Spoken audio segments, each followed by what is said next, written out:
Vamos estudar hoje a coluna vertebral. A coluna vertebral é o pilar de sustentação do corpo humano e ela tem algumas funções principais, como flexibilidade do tronco e proteção da medula espinhal, que está aqui amarelo, tá? Representada pela cor amarela. A coluna vertebral ela é formada por um conjunto de pequenos ossos, denominados vértebras. As vértebras são individuais e cada uma tem característica dependendo da sua localização nessa coluna, tá? A vértebra, ela é dividida em duas partes, a gente tem duas divisões. O corpo vertebral, essa parte aqui da frente, vista na face anterior da coluna. O arco vertebral, essa parte aqui, por onde a gente tem esse forame, certo? É o arco vertebral, vista na parte posterior e uma parte lateral aqui da coluna, tá? Posterior e uma parte aqui dele sendo visto lateralmente na coluna. A vértebra, ela se subdivide em pequenas partes, como por exemplo, o corpo. O corpo, ele é formado por duas partes. O osso compacto, esse osso que está aqui ao redor, e esse aqui mais deformadozinho e com aspecto poroso, é o osso esponjoso da vértebra, tá? Essa parte é a do corpo vertebral. Osso compacto, osso esponjoso. O arco vertebral, ele já é mais complexo. Ele fica subdividido por outras partes, né? Na verdade, ele fica na parte posterior da coluna. E a primeira parte dele é essa partezinha aqui. Não sei se vocês estão vendo direitinho. Aqui, pedículo, tá? É a parte que prende o arco vertebral ao corpo da vértebra, tá? Pedículo. Esse processo que temos aqui ósseo é chamado de processo transverso, tá? Processo transverso.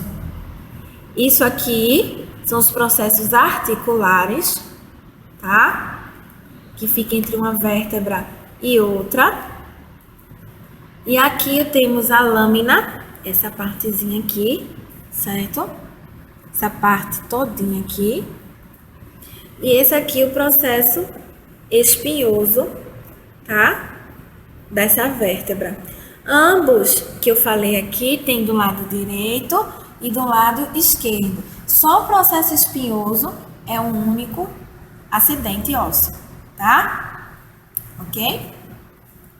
Aqui temos o forame vertebral, que é por onde vai passar a medula espinhal, que a gente consegue ver aqui de lado, tá? Ela passando a medula.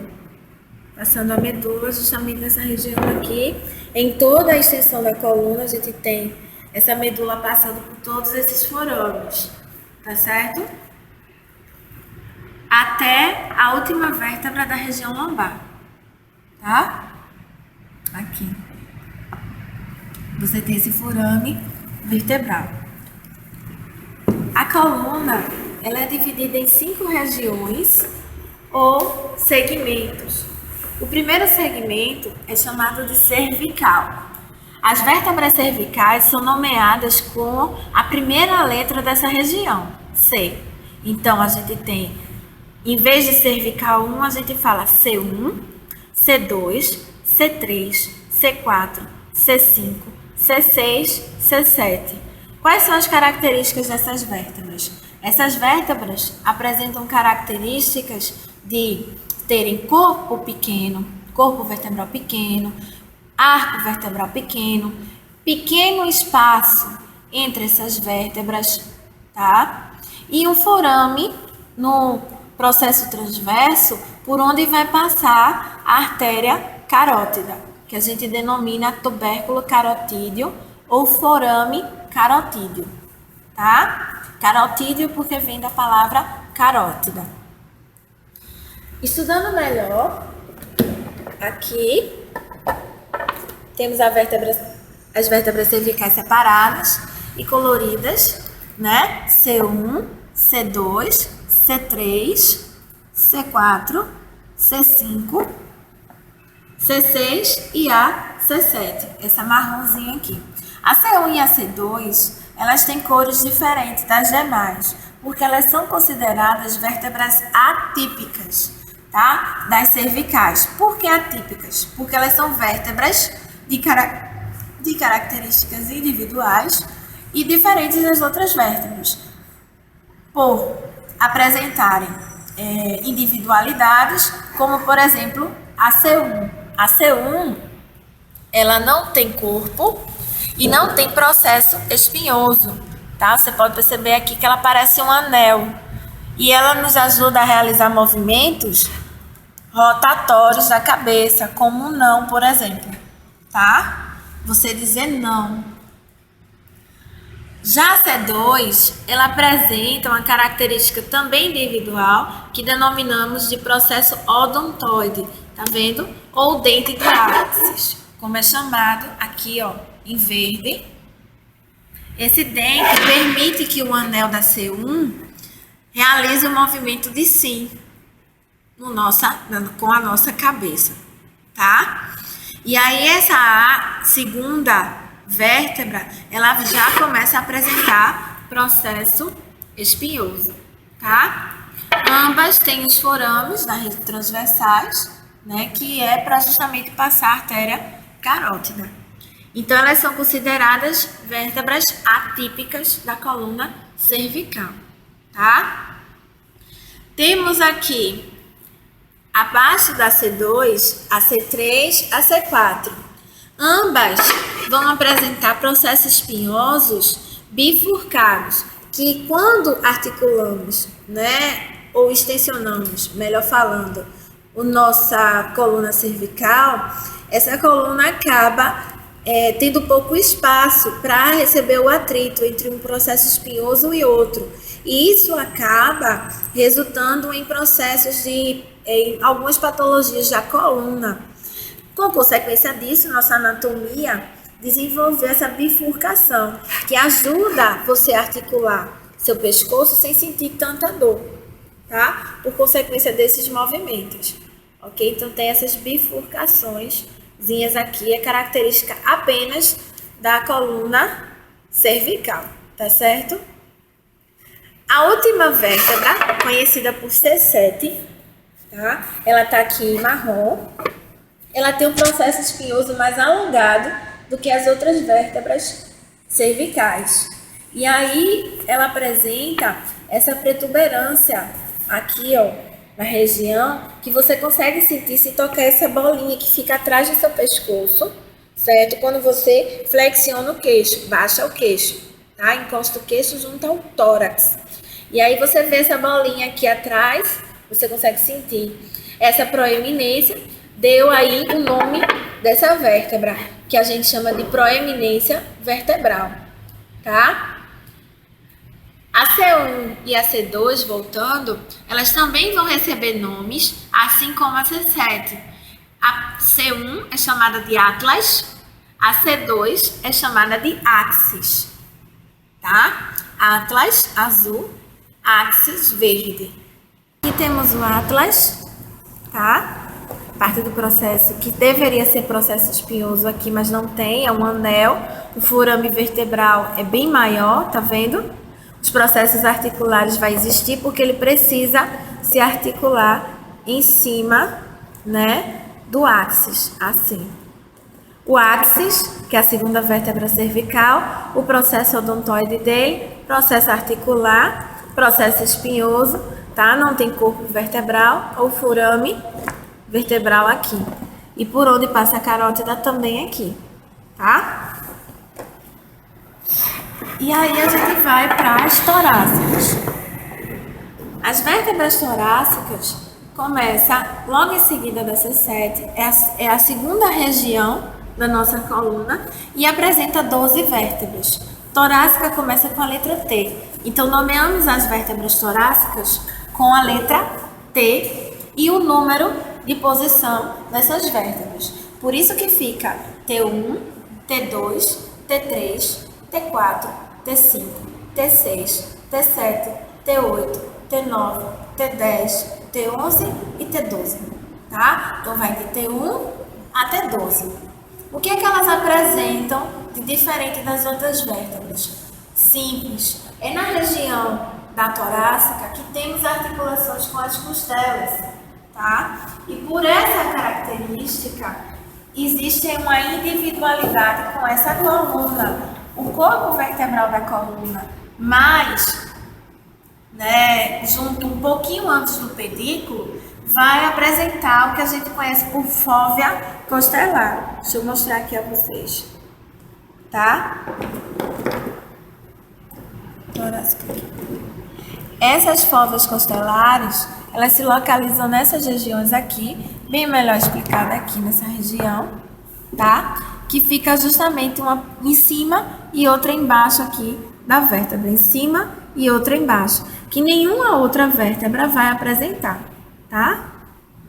Ok? Cima e embaixo, porque você vai pegar aqui o arco, né, os pares da costela, de um lado até o outro, tanto de um lado até desse lado, quanto desse lado aqui também, tá? Torácica.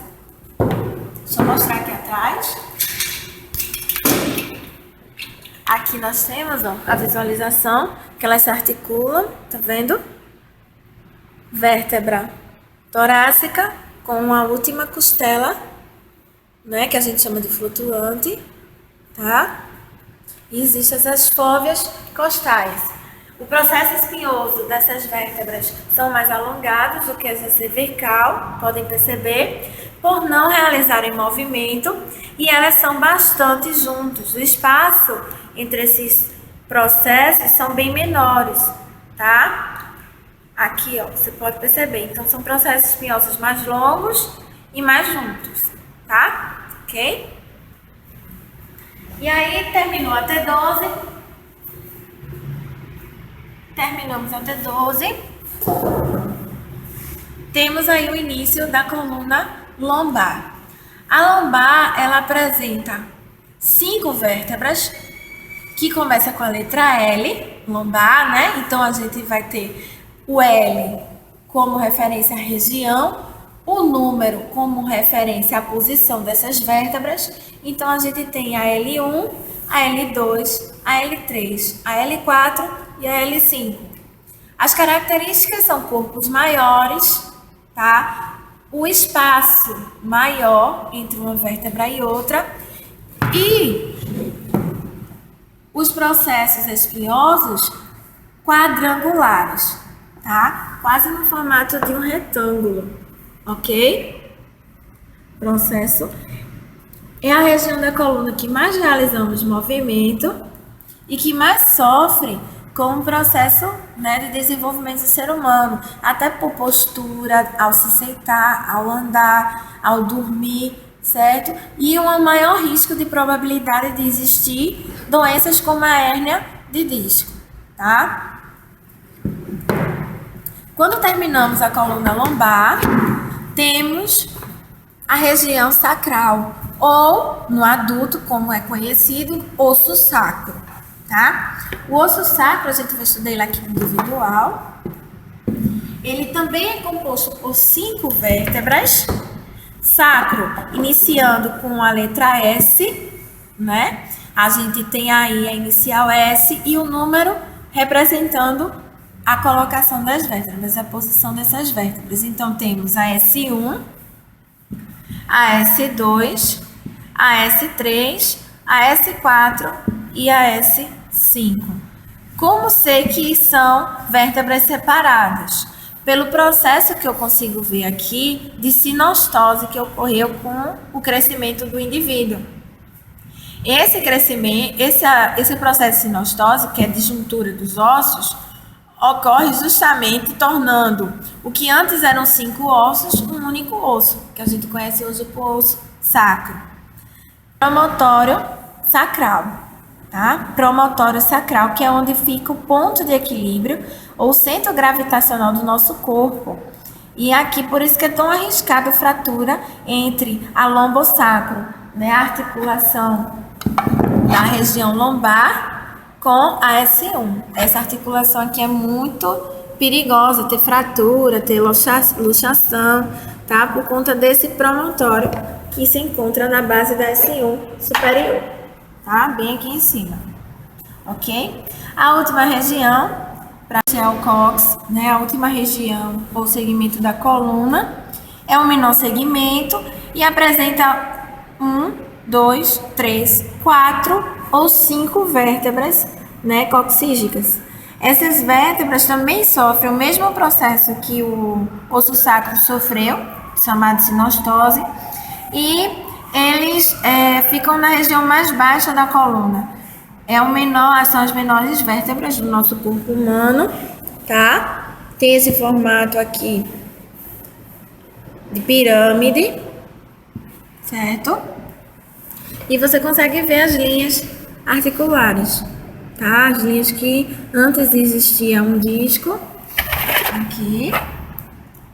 Hoje, com o processo que houve de sinostose aqui, elas foram se perdendo, tá? E só ficando a articulação, né? Um espaçozinho muito reduzido, quase que imperceptível no raio-x, entre o osso sacro e o osso coccígeo. Tá? Agora vamos iniciar a segunda parte do conteúdo de coluna, que é sobre as curvaturas, né, da coluna, que são divididas em dois tipos. Temos o tipo primário, tipo de curvatura primária, que é adquirida ainda no processo de formação do esqueleto ainda feto, tá? Ou seja, nós já nascemos com essa curvatura, que é chamada de cifose. O outro tipo de curvatura adquirimos após o nascimento. É chamada de secundária ou lordose, né? Que ela é justamente o tipo de curvatura que vai dar a sustentabilidade da cabeça. Por isso que o neném ele consegue, após o nascimento, com um determinado passado tempo, sustentar o próprio pescoço, realizar movimentos com a cabeça, tá? E andar. É a responsabilidade da lordose aí, sentar e andar, tá? A cifose, ela é apresentada em 2 regiões da nossa coluna. Nós temos a cifose, melhor de lado.